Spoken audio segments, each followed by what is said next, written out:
네, 12년식 포터2입니다. 12년식 포터2고요. 주행거리는 약 37만 9,800인데 약 38만 킬로 정도 주행을 한 차량이네요.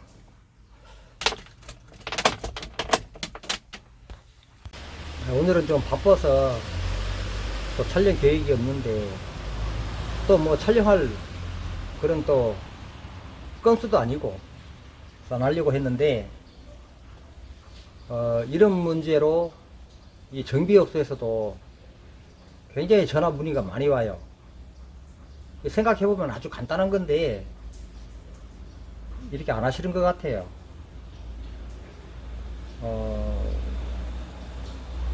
어제 이 차량이 아침 일찍이 운행을 하는 차량인데 전화가 왔어요.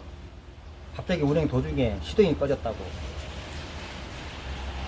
그래서 이제 레카로 견인을 해가지고 이렇게 와서 확인을 해보니까 연료 압력이 전혀 없어요. 그러니까 뭐 250바 이렇게 크리킹을 하면 올라가야 되는데 전혀 압력이 발생하지 않고요. 고장 코드는 P0087 연료 압력 낮음이죠. 그래서 제가 프라이밍 펌프를 저어봤어요.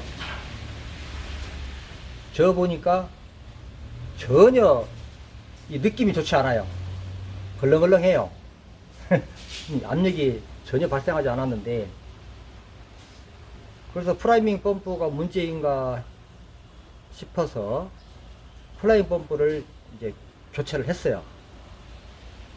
그래도 똑같아요. 그렇다는 얘기는 연료가 없다는 거죠. 그리고 게이지를 보니까 중간 정도 있어요. 게이지상으로는. 그러니까 이 운전자도 연료 게이지가 중간 정도 있으니까 뭐 연료가 없다라고도 생각 안 했겠죠. 그래서 이제 연료를 확인해 보니까 연료가 바닥이에요. 그래서 이제 주유소에서 말통을 들고 가서 3만원어치 사다가 주입을 하고 에어백을 하고 하니까 시동이 바로 걸렸거든요. 근데 게이지는 중간 가까이 이렇게 올라와 있었거든요. 이런 문제로 인해서 그 연료 샌들을 점검하고 또는 게이지가 문제 있는지를 정확하게 판단을 해야 되는데 이런 문제로 전화가 이제 많이 오셔요. 이제 어떤 분들은 주로 뭐 샌더일 확률이 높죠. 한 뭐 8, 90% 이상 되죠. 샌들을 교체하고도 같은 증상인 경우에 전화가 많이 오거든요. 그래서 뭐 샌들 확률은 높죠. 뭐 저도 작업을 해보면 거의 뭐 샌드 확률이 높긴 한데 이 정비사라면 좀 더 정확하게 진단을 해서 어떤 근거를 제시할 수 있는 그런 마인드로 정비를 해야 되지 않느냐 하는 생각에 오늘 촬영을 해보거든요. 특히 이 포터2는 옛날 그 12년식, 13, 14년식 이런 것들은 이 플라이밍 펌프를 저어서 에어를 빼는 방식이기 때문에 결국은 저압 펌프가 없는 타입이죠. 그러니까 고압 펌프에서 연료를 빨아가는 방식인데 이런 차들은 샌더가 2핀짜리죠. 2핀. 아주 간단해요. 계기판에서 빗볼아서 전원 하나 주고 접지시켜 가지고, 물론 접지는 일반 접지가 아닙니다. 그 계기판에서 나오는 접지입니다. 그 두 가닥밖에 없어요. 그런데 이걸 어렵게 생각하시고 교체해봐도 안 되고 이래서 전화 문의가 많이 오더라고요. 그거를 제가 한번 보여드리려고.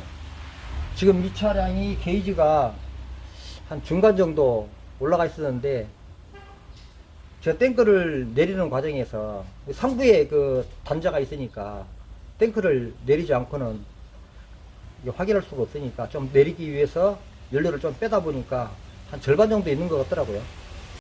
지금 게이지를 보게 되면 전혀 올라가지 않죠. 지금 잭을 빼놓은 상태거든요. 잭을 빼놓은 상태고, 잭을 이렇게 빼놨죠. 탈거를 해놓은 상태인데 지금 여기를 주로 이제 샌드 문제니까 샌드를 탈거하기 위해서 이게 거치대를 걸어놨고요. 이쪽인데 이쪽에 시뮬레이션을 한번 해보고요. 저 게이지 상에 문제가 없으면 샌드 교체하면 되고요. 여기에서 시뮬레이션을 했을 때 제가 생각했던 대로 게이지가 제대로 움직이지 않으면 샌드 문제가 아닐 수 있죠. 이걸 확인 한번 해봐야죠. 자, 이 시뮬레이터입니다. 자, 이걸로 이 선을 이렇게 연결을 해서 탐침으로 연결을 해보면 되죠. 이 간단한 건데 굉장히 어려워들 하시고 제가 이 전화상으로 또 설명을 해도 잘 이해를 못 하시는 분들이 많으시더라고요. 확실하게 확인을 하고 샌드를 교체해도 해야 되겠죠.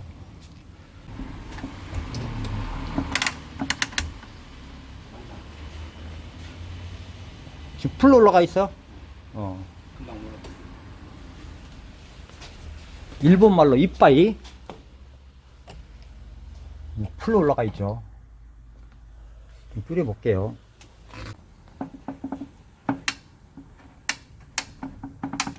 (50) 정도.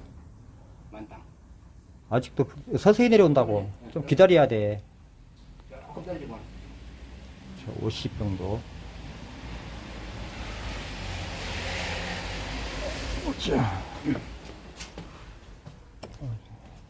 자, 조금 떨어졌죠. 조금 떨어졌고 좀 더 떨어지게 해볼까요? 요 정도 해볼까? 90.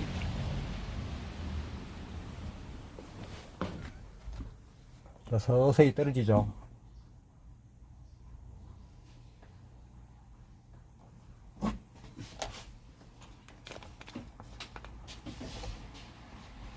이 정도 떨어졌네. 그럼 더 떨어지게 해볼까요?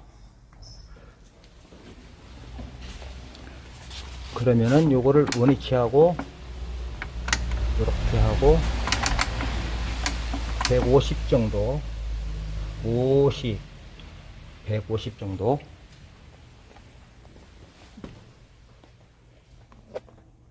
쭉 떨어지기 시작하죠.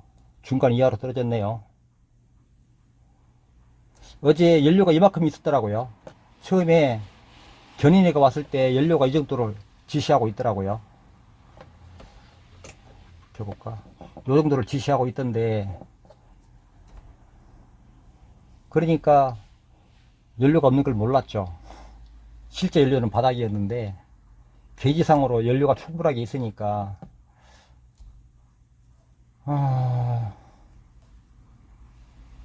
이 정도 150 정도가 되니까 중간이네요. 그러면 더 인압으로 만들어 볼까? 이렇게 하면 인압 되겠네. 130 정도, 230 정도 하면 연료가 부족한 상태가 되겠네요. 쭉 떨어지죠. 자, 중요한 건 이렇게 움직일 때 움직이는데 혹시 이 계기판에서 또 오르락가락 할 수도 있거든요. 쉽게 말하면 이 계기판이 한 번씩 또라이 되는 수도 있어요. 또라이. 그런 걸 대비해서 이 수시 모드에 놔두고 뭐 중간이라든지 뭐 3분의 1이라든지 뭐 3분의 2라든지 이 상태로 놔두고 계기판에 충격을 줘보는 겁니다. 원래 위치가 맞는지 좀 기다려 보고요. 충격을 한번 줘볼게요.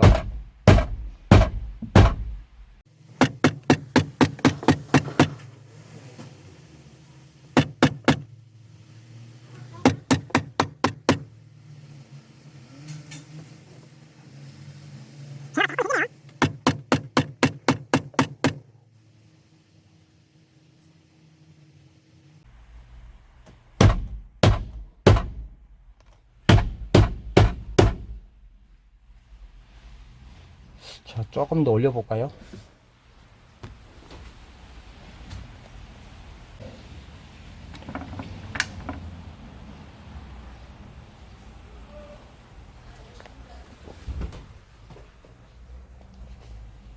일로가 쭉 올라가고 있죠.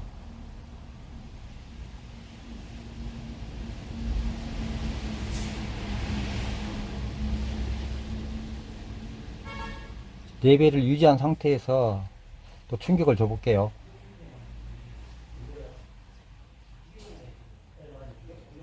자, 정지한 것 같네요.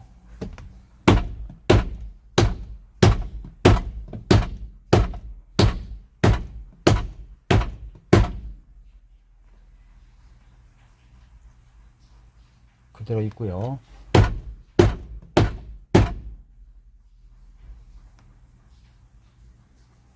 예, 변함이 없죠.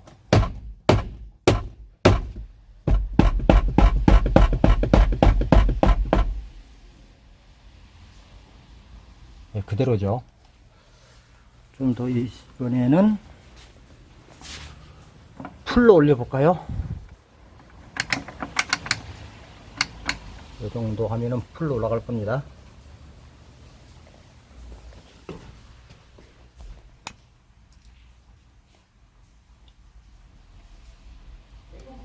예, 풀을 향해서 올라가고 있죠. 자, 이 상태에서도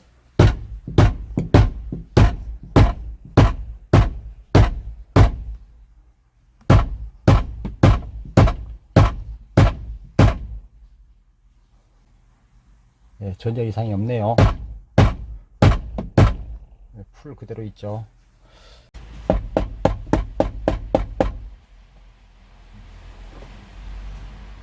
이렇게 충격을 줬을 때 뭐 이렇게 올라간다든지 뭐 툭 떨어진다든지 이런 것들은 문제가 있죠. 이게 정확한 레벨인 것 같습니다. 지금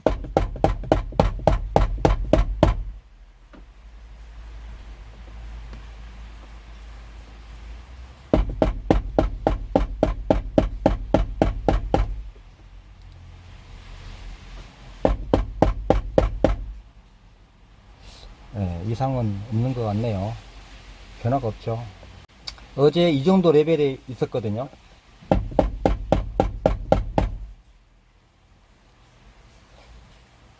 클러스터는 문제가 없는 것으로 이렇게 판단이 되네요.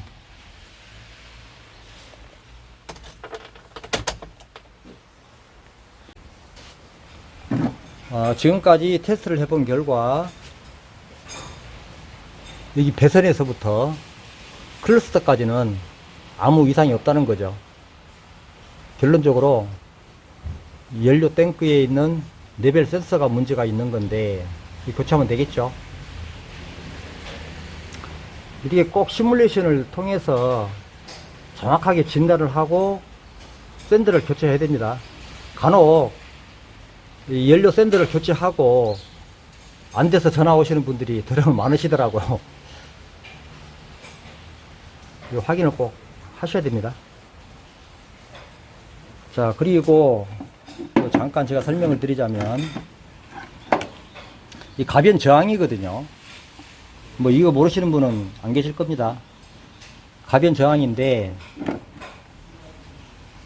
이 저항값에 따라서 계기판이 이렇게 움직이게 되어 있는데 지금 제가 155옴 정도 나왔거든요. 실질적으로 이거를 탈거하고 여기 저항값을 재보면 대략 150 정도 나올 겁니다. 잠깐만 놓고요. 저항값을 놓고 재보면 한 150 정도 나오겠죠. 자, 여기 놓고 볼까? 자, 이 저항을 이렇게 한번 재볼게요. 이렇게 장단에. 아이고,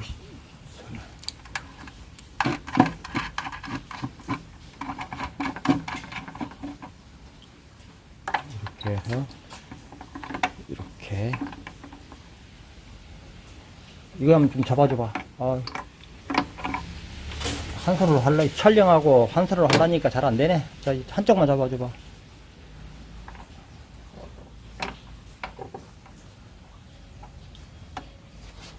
예, 149.9죠요.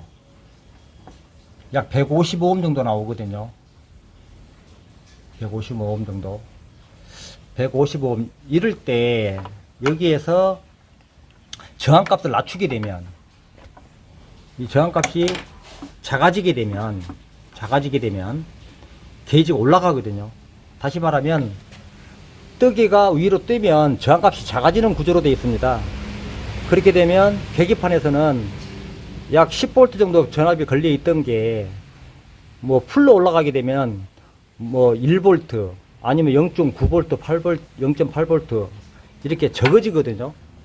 적어짐으로 인해서 계기판은 풀로 올라가는 겁니다. 반대로 전압이 높아지면서 뭐 10V, 11V 이렇게 걸리게 되면 게이지가 밑으로 내려오는 거죠.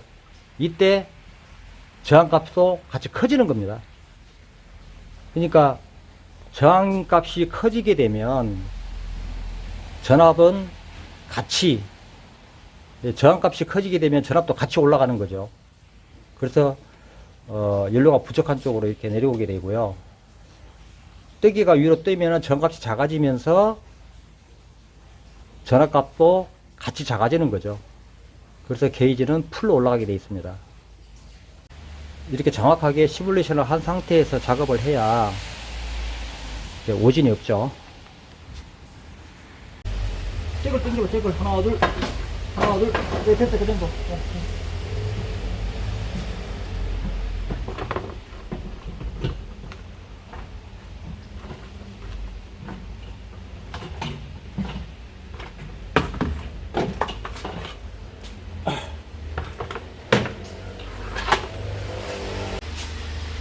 이게 문제네. 이게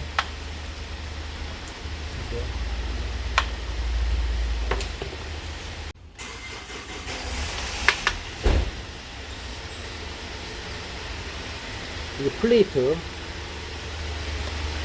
레지스터 플레이트 이 부분이 문제가 생긴 거죠.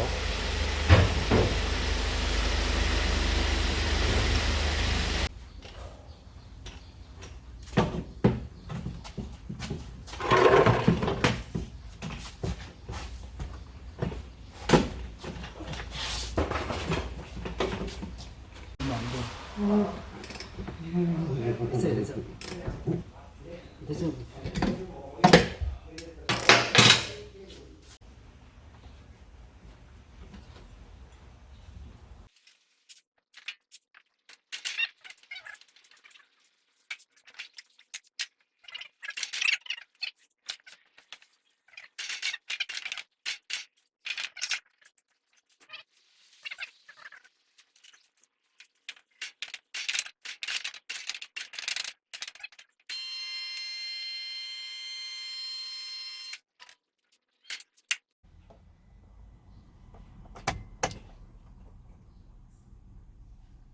연료 게이지가 중간 조금 넘게 올라가 있네요.